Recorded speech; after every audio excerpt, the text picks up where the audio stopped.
Hello everyone. ఇక ఈరోజు మనది మెయిన్ టాపిక్ ఏంటంటే ఉద్యోగుల కోసం అన్నమాట. మనం ఎక్కువ పీఎఫ్‌కి సంబంధించినవి, రైతు భరోసాకు సంబంధించినవి చేస్తూనే ఉంటాము కదా!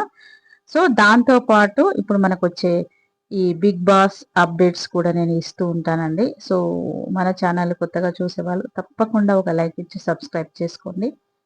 ఏంటి అంటే ఉద్యోగులకు కేంద్రం బంపర్ గిఫ్ట్ అన్నమాట. ఇకపై బీమా క్లెయిమ్ కోసము మనము ఆఫీసుల చుట్టూ తిప్పితే ఫైనే అని చెప్తున్నారు. ఏంటి అంటే దేశవ్యాప్తంగా కోట్లాది మంది పీఎఫ్ ఖాతాదారులకు మరింత ఆర్థిక భద్రత కల్పించేందుకు కేంద్ర ప్రభుత్వం ఈడీఎల్ఐ అనే సరికొత్త బీమా పథకాన్ని అమల్లోకి తీసుకొచ్చింది. 50 ఏళ్ల నాటి పాత చట్టం స్థానంలో వచ్చిన ఈ కొత్త నిబంధనల ప్రకారము బీమా క్లెయిమ్‌ను 20 రోజుల్లో పరిష్కరించాలి. ఒకవేళ ఉద్యోగి అకాల మరణం చెందితే కుటుంబ సభ్యులకు గరిష్టంగా 7 లక్షల వరకు బీమా పరిహారం అందుతుంది. ఇక దేశంలోని కోట్లాది మంది ఉద్యోగులకు, వారి కుటుంబాలకు భారీ ఆర్థిక భద్రత కల్పించే ఉద్దేశంతో కేంద్ర ప్రభుత్వం ఒక కీలకమైన నిర్ణయం తీసుకుందనే చెప్పొచ్చు. సామాజిక భద్రతా చట్టం 2020 కింద ఉద్యోగుల డిపాజిట్ అనుసంధాన బీమా పథకం 2026ను అధికారికంగా ప్రకటించింది.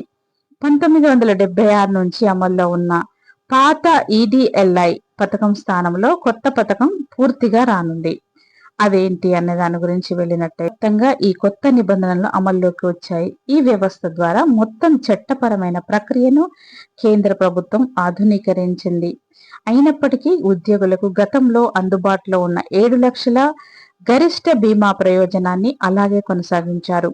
దీంతో పాటు ఉద్యోగి పీఎఫ్ బ్యాలెన్స్ లింక్ అయిన కనీస హామీ మొత్తము, నిర్దిష్ట కాల పరిమితిలోగా క్లెయిమ్ పరిష్కారం వంటి విప్లవాత్మక మార్పులను ప్రవేశపెట్టారు. అంటే 1,00,000 అదనపు ప్రయోజనం అన్నమాట ఈ కొత్త పథకంలో చేర్చితే.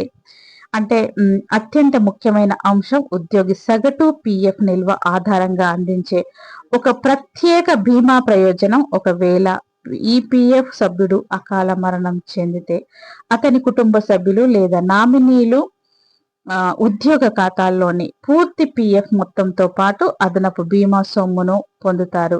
ఒకవేళ ఉద్యోగి సగటు పీఎఫ్ నిల్వ 50,000 కంటే ఎక్కువగా ఉంటే వారికి 50,000తో పాటు అదనపు మొత్తంలో 40% అందుతుంది. అయితే ఈ ప్రత్యేక బీమా ప్రయోజనము పరిమితిని గరిష్టంగా 1,00,000కు పరిమితి చేశారన్నమాట. అంటే గరిష్టంగా 7 లక్షల వరకు బీమా. ఉద్యోగి దురదృష్టవశాత్తు మరణించడానికి ముందు కనీసం 12 నెలల పాటు నిరంతర ఉద్యోగంలో ఉన్నట్లయితే అతనికి కుటుంబానికి లభించే బీమా ప్రయోజనాన్ని పాత సాంప్రదాయ పద్ధతి ప్రకారం లెక్కిస్తారు. అంటే ప్రభుత్వం నిర్దేశించిన జీతభత్యాలకు లోబడి అతని సగటు నెలసరి జీతానికి 35 రెట్లు లెక్కిస్తారు. దీనికి అతని సగటు పీఎఫ్ నిల్వలో 50% కూడా కలుపుతారు. కొత్త ఈడీఎల్ఐ 2026 సర్క్యులర్ ప్రకారం ఈ హామీ ప్రయోజనం కనీసము 2.5 లక్షల నుంచి గరిష్టంగా 7 లక్షల వరకు మనకు అందుబాటులో ఉంటుంది. కొత్త పథకం ప్రైవేటు రంగ ఉద్యోగులకు గరిష్ట జీవిత రక్షణను కూడా అందిస్తుందన్నమాట. అయితే 20 రోజుల్లోనే మనం క్లెయిమ్ పరిష్కారం, అంటే పీఎఫ్ సభ్యుల కుటుంబ సభ్యులకు ఆఫీసుల చుట్టూ తిరిగే ఇబ్బందులు తప్పించే వేగవంతమైన సేవను అందించడానికి ఈపీఎఫ్ఓ కఠినమైన నియమాన్ని అమలు చేసింది.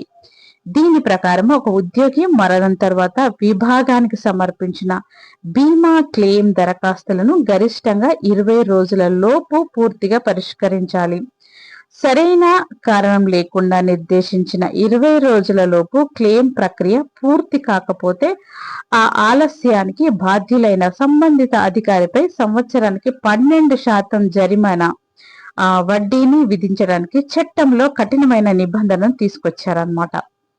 ఇక అంటే ఈ పిఎఫ్ సంబంధించిన పారదర్శకత గురించి తెలుసుకున్నట్టయితే కొత్త నిబంధనల ప్రకారం ఇప్పటి నుంచి కంపెనీ యాజమాన్యులు తమ ఉద్యోగుల పీఎఫ్ బీమా వాటా మొత్తాన్ని తప్పనిసరిగా డిజిటల్ చెల్లింపు ద్వారా ఎలక్ట్రానిక్ రూపంలో మాత్రమే జమ చేయాలి. కంపెనీ నెలవారీ రిటర్న్లను కూడా ఆన్లైన్ పోర్టల్ ద్వారానే సమర్పించాల్సి ఉంటుంది.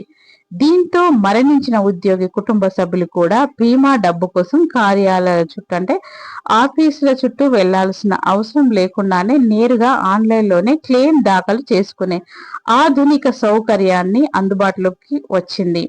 కంపెనీలు ప్రతి నెల ముగిసిన 15 రోజుల లోపు ప్రావిడెంట్ ఫండ్ మొత్తాన్ని పరిపాలనా ఛార్జీలతో పాటు ఎలక్ట్రానిక్ జమగా చేయాల్సి ఉంటుంది. పిఎఫ్ వ్యవస్థను పూర్తిగా పారదర్శకంగా మార్చేందుకు కేంద్ర ప్రభుత్వం ఈ మార్పులు తీసుకొచ్చింది.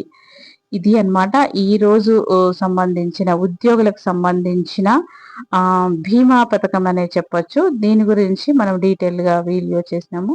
తప్పకుండా కొత్తగా చూసే వాళ్ళు ఒక లైక్ ఇచ్చి షేర్ చేయండి. Thank you.